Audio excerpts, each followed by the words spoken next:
Elon Musk, Warren Buffett, mark Zuckerberg जैसी बड़ी बड़ी हस्तियों से जब पूछा गया कि इनकी कामयाबी का सबसे बड़ा राज क्या है, तो इन्होंने बताया बुक रीडिंग इनका राज है, किताबों को पढ़ना इनका राज है। पर शायद आपको उन किताबों के नाम नहीं पता होंगे जिनको पढ़कर आज ये दुनिया के सबसे पावरफुल लोग बने हैं। जब इनसे इंटरव्यू में पूछा गया तो इन्होंने अपनी अपनी एक किताब बताई जिसकी वजह से इनकी सोच बदल गई, और इन्हीं पावरफुल किताबों के बारे में आज हम इस वीडियो में बात करेंगे। नंबर 1 पर है इलॉन मस्क। सबसे पहले हम आते हैं करंट टाइम के सबसे ट्रेंडिंग आदमी पर, जो दुनिया को इम्पॉसिबल लगने वाले आइडियाज पर काम करने के लिए बहुत फेमस है। Elon Musk SpaceX company start करने का पूरा क्रेडिट और मंगल ग्रह को रहने लायक बनाने का जो आइडिया उनके दिमाग में आया था, तो वो जिस बुक को पढ़कर आया था उसका पूरा क्रेडिट द फाउंडेशन सीरीज को देते हैं, जिसे इजाक असीमोव ने लिखा था। ये एक साइंस फिक्शन नॉवेल की सीरीज है जो 1950 के आसपास पब्लिश हुई थी। इस बुक में हरी शेल्डन नाम के एक मैथमेटिशियन होते हैं जो अपनी गणित की कैलकुलेशन से दुनिया के अंत होने का पता लगाते हैं और फिर दुनिया को बचाने के लिए साइंटिस्ट और इंजीनियर लोगों की टीम तैयार करते हैं, और उन साइंटिस्ट और इंजीनियर लोगों की टीम को वो फाउंडेशन का नाम देते हैं। 2013 में गार्डियन मैगजीन नाम के एक इंटरव्यू में इलॉन मस्क ने बताया कि अगर दुनिया में कभी कोई तबाही का दिन आया या कोई एस्टेरॉयड टकराने की नौबत आई तो हमें एक दूसरी दुनिया तैयार रखनी चाहिए जहां हम यहाँ के लोगों को ट्रांसफर कर सके और इंसानों को खत्म होने से बचा सके। और इस बुक के अकॉर्डिंग ही इलॉन मस्क ने हरी शेल्डन के जैसे अपना खुद का फाउंडेशन तैयार किया है, जिसे उन्होंने स्पेसएक्स का नाम दिया है। Number 2, Warren Buffett. जब वॉरेन बफेट 9 साल के थे, उनके फादर की इन्वेस्टिंग की शॉप थी जहां वो लोगों के पैसों को इन्वेस्ट करवाते थे। तभी वॉरेन बफेट का इंटरेस्ट इन्वेस्टिंग रिलेटेड बुक्स में बढ़ने लगा और 19 की उम्र में उन्हें एक परफेक्ट इन्वेस्टिंग बुक मिली जो थी द इंटेलिजेंट इन्वेस्टर। ये तो आपको पता ही होगा कि वॉरेन बफेट दुनिया के सबसे सक्सेसफुल इन्वेस्टर माने जाते हैं, लेकिन क्या आपको ये पता है कि उन्होंने अपने इन्वेस्टिंग के काफी टैक्टिक्स इस बुक से सीखे हैं जिसका नाम है द इंटेलिजेंट इन्वेस्टर। इस बुक को स्टॉक मार्केट की बाइबल कहा जाता है, जिसे बेंजामिन ग्राहम ने लिखा था। ग्राहम ने इस बुक में वैल्यू इन्वेस्टिंग की फिलॉसफी के बारे में लिखा है। वैल्यू इन्वेस्टिंग ग्राहम की खुद की फिलॉसफी थी। फॉर्च्यून मैगजीन के एक इंटरव्यू में वॉरेन ने कहा कि इस बुक ने मेरी पूरी जिंदगी बदल दी, और अगर मैंने इस बुक को नहीं पढ़ा होता तो आज भी लोगों के घर मैं न्यूज़पेपर डिलीवर कर रहा होता।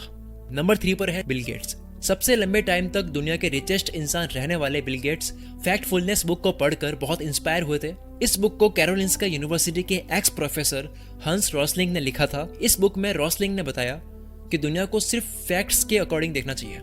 इस बुक के बारे में बिल गेट्स ने खुद अपने ब्लॉग gatesnotes.com पर बताया है कि कैसे हंस रॉसलिंग ने दुनिया को इनकम के अकॉर्डिंग 4 भागों में बांटा है और कैसे दुनिया एक ही टाइम में अच्छी और बुरी दोनों हो सकती है। नंबर 4 पर है जैक डॉर्सी।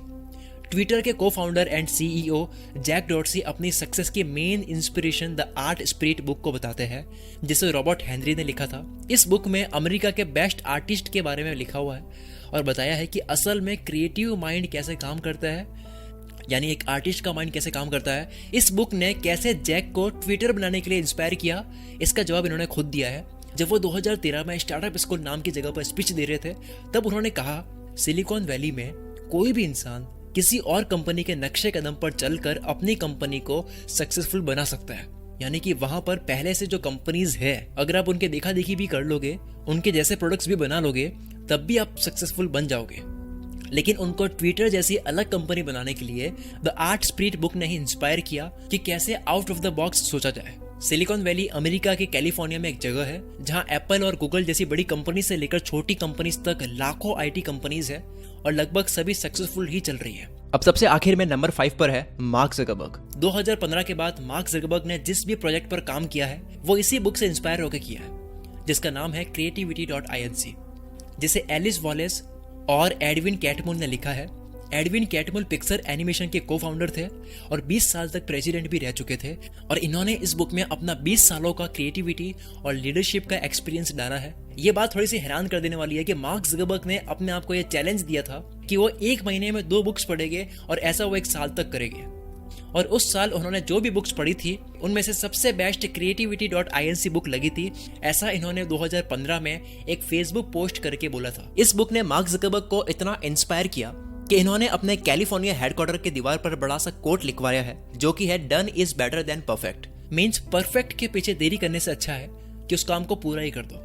अगर आप ऐसी किताबें पढ़ना चाहती हो जो आपकी जिंदगी बदल सकती है, आपकी सोच बदल सकती है। ऐसी बातें जानना चाहते हो जो आपको स्कूल कॉलेज में नहीं सिखाई गई, जो सिखानी बहुत जरूरी है, एक इंसान के अंदर होनी बहुत जरूरी है। अगर आप अपने दिमाग पर काम करना चाहते हो, अगर आप ये मानते हो कि किताब पढ़ने जैसी अच्छी हैबिट एक इंसान में हो नहीं सकती है, तो मैं आपको कुछ बुक्स सजेस्ट करता हूं जो आपको पढ़नी ही चाहिए। उस लिस्ट का लिंक आपको इस वीडियो के नीचे डिस्क्रिप्शन में मिल जाएगा। हर बुक को 2-2 लाइन में डिस्क्राइब कर रखा है कि इस किताब में क्या है। पढ़ के आपको पता लग जाएगा कि यार इस किताब में क्या है, मुझे पढ़ना चाहिए या नहीं।